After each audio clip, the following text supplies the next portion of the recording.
Hello and good afternoon. It's Phil Thatch right in the middle of the COVID-19 quarantine. Let's see, today's March 25th. I'm sure this video probably won't be out until 2 or 3 weeks after March 25th, but today's March 25th and I've still been working at my regular job, and I've still been getting out on my off day and trying to go places where nobody else is to do photography. But this afternoon, I've got a little bit of free time and I'm going to do some work from right here at home. We've had rain for several days in a row, and now the system has just moved out and we've got this strange bright orb in the sky, which I can't quite identify, but I think it might be the sun.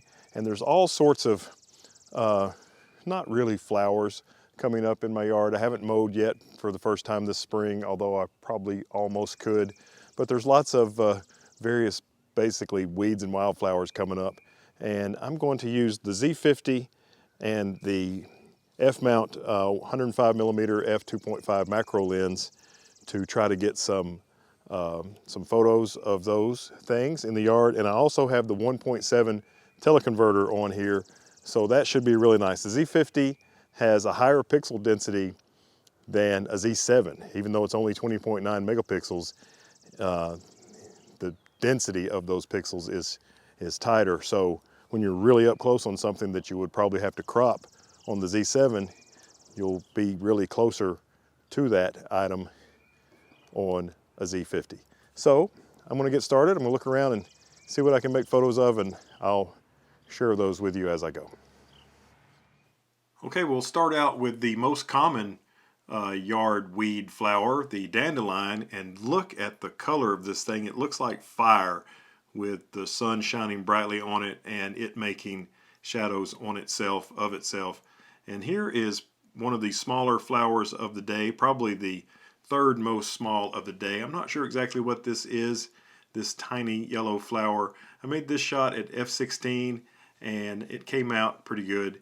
And I have one more of this same flower coming up in a minute. Here is the second most small flower of the day, this super tiny purple flower. By this time I had gone to f32 to try to get more depth of field. And later in the video I have a size comparison so you can see just how small this flower is. Here's that second flower once again, another shot of the same one. I love the shadows, the hard shadows that it's making of itself on itself. I think that's shadows of the stamen or some part of the flower. That's another f32 shot. And this is the smallest flower of the day. This thing is extra small. And at f32 you could almost get the entire flower in focus. Beautiful light on this one. I'm continuing to work now, and I started, as I've alerted every dog in the neighborhood to my presence, I started getting as close as I possibly could to these tiny flowers. And these flowers, the blooms are, a lot of them are less than a ½ inch across. And while that's kind of nice, what has seemed to be more artistically pleasing is stepping back just a little bit and trying to make a composition with the flower being the most in focus part of the photograph, but having some other elements in the shot. And by chance, I was taking a picture of some of these tiny flowers that were near some nandana bushes that I have, seedless nandana bushes, so they don't hurt the cedar waxwings that I get around the neighborhood from time to time. But one of the red leaves had fallen on the ground near one of the flowers, and it really added a lot of wonderful color. So I've kind of incorporated that red leaf into a couple of the shots. Surely at least one of them will be good, and I'll show that to you now. I really thought these flowers were beautiful. I had quite a few of them on the ground that was behind me where I was talking just now. And this one, instead of trying to get the whole thing sharp, I tried to get just that purple part sharp and leave the rest of it way out of focus with an aperture of f6.7. And I really think it turned out beautifully. I have some more of these featured later in the video. Here's a size comparison of the purple flower. That's the tip of my middle finger. And here is another shot of the purple flower. This one's at f20. And a lot of beautiful color in this shot. And this flower, it's so tiny you almost can't even tell there's a flower down there unless you're looking for a flower. Here's a size comparison of this flower. It reminds me of the second flower that's in this video, but it's a little different. It has some reddish orange spots at the base of the petals, and I like it a lot better than that first flower.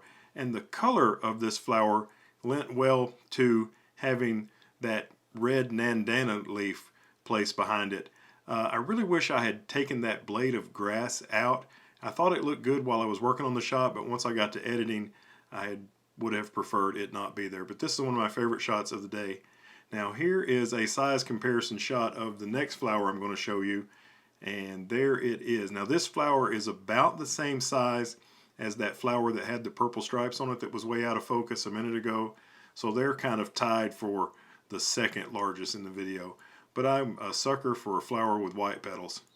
I'm shooting handheld, and I have automatic ISO turned on, and everything else is manual, and I'm adjusting my shutter speed and my aperture.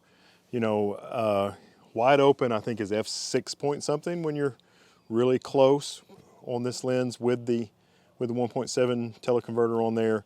And I've been shooting more around f32 and f20, kind of looking at what I'm getting and seeing how the depth of field is working for me artistically.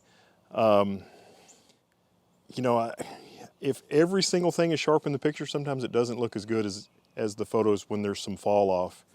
So I'm doing that. And a few moments ago, I made a photograph of some dogwood in my yard where the blooms are just starting to open. So that was kind of cool. And then just after that, I found a dandelion bloom that had a wasp on it, and I think I got a sharp photo of the wasp. And what I'm doing, I've got the Z50 in its fastest drive mode, which is 11 frames per second, and I press the back button focus, and I wait till it comes into focus. And when it's in focus, I'll just lay on that shutter, pa, pa, pa, pa, pa, pa, pa, pa, pa, and make a number of shots, and then I'll go through, and more often than not, one of those will be nice and in focus and with no motion blur. Here are the dogwood blooms just starting to open. They're really, really tiny. They get to be a lot bigger than all the flowers in this video, but in this stage, they're really small. This is Heather's favorite photo of the video. This is a dogwood I got for her when her cat passed away. And this may be Heather's least favorite because last summer, she was stung by a wasp in our yard. So she's not real fond of seeing another wasp in the yard. But I like this picture quite a bit. Back here behind the house in the shade, there are some beautiful small white flowers growing that have a little bit of purple on them. And let me see if I can, I mean, they're tiny, these little things, but I've been making a few photographs of them, and I found that when I get really, really close, I can't, even with a just ridiculously high f-stop, get them in focus enough to be attractive. But from a little bit further back, as a matter of fact, I could probably do without this teleconverter that I have on here. From a little bit further back, I can get an attractive photograph of them, especially in this soft light that's back here. And I've made a few photographs of them using Brendan Vanson's rule of odds, and sometimes not. Sometimes just I have two in the shot. But anyway, I really like them. Ooh, and I see some right over here that are in some pretty good light. Kind of this area of the house has the Leland cypress. You may have seen them in a number of my videos, and there's just sprinkled sunlight back here, and it kind of looks pretty on these flowers. So back to work. I made a number of photos of these flowers, but I only like two of them enough to share, and this is probably my favorite of them. It only has one of the flowers in it. You can see that beautiful purple that was featured in a nearly out of focus photo earlier in this video, and I love the green at the bottom left. And then here's the Brendan Vanson rule of odds. I don't know if he invented the rule of odds, but he mentions it quite a bit in his videos. And here's three of those flowers, with the center one being the main area of focus, and it's in focus. Okay, so that has been a lot of fun. I'm going to go inside now and work on those. And if any of them were good, you've already seen them. So thanks for watching. Have a great day. Stay safe. And I look forward to seeing you in the next one. Bye-bye.